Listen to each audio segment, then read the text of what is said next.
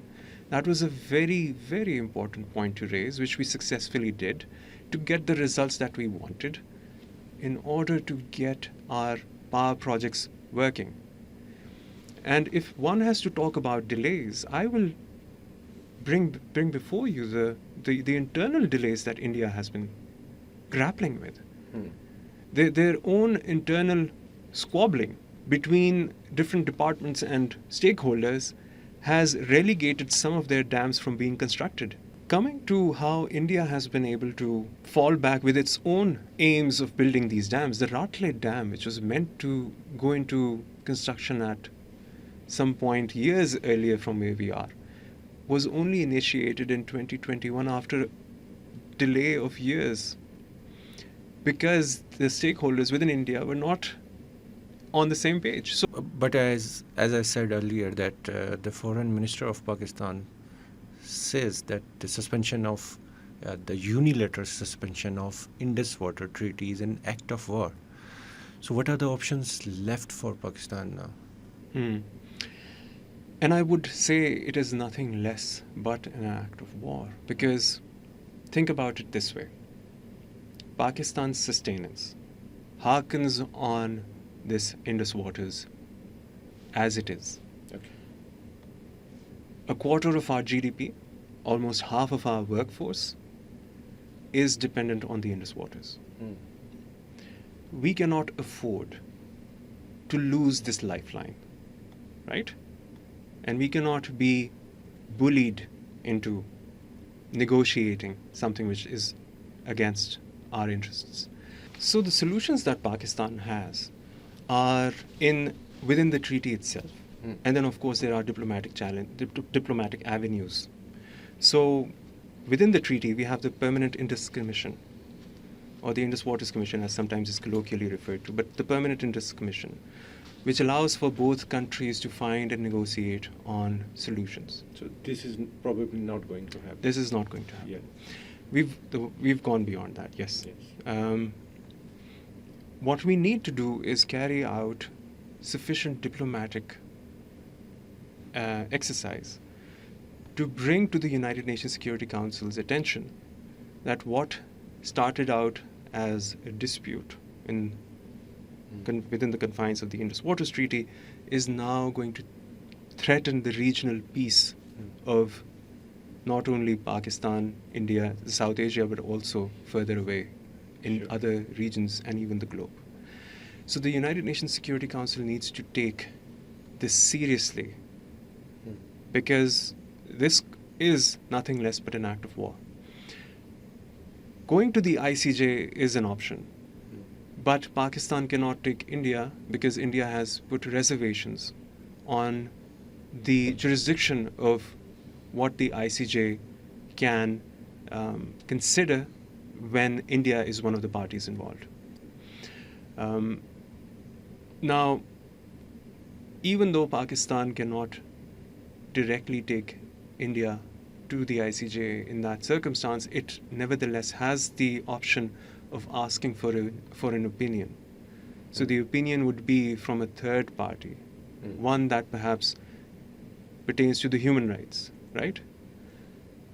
That party as an organization can take the case to the ICJ on Pakistan's behalf and ask the ICJ for its opinion whether it is legal for an upper riparian country to threaten a lower riparian country on the pretext of an accusation, which is the terrorism incident. We have made ourselves available We for have, any we have. investigation. Yes, We repeatedly absolutely. said that. Yeah. Sir, going forward,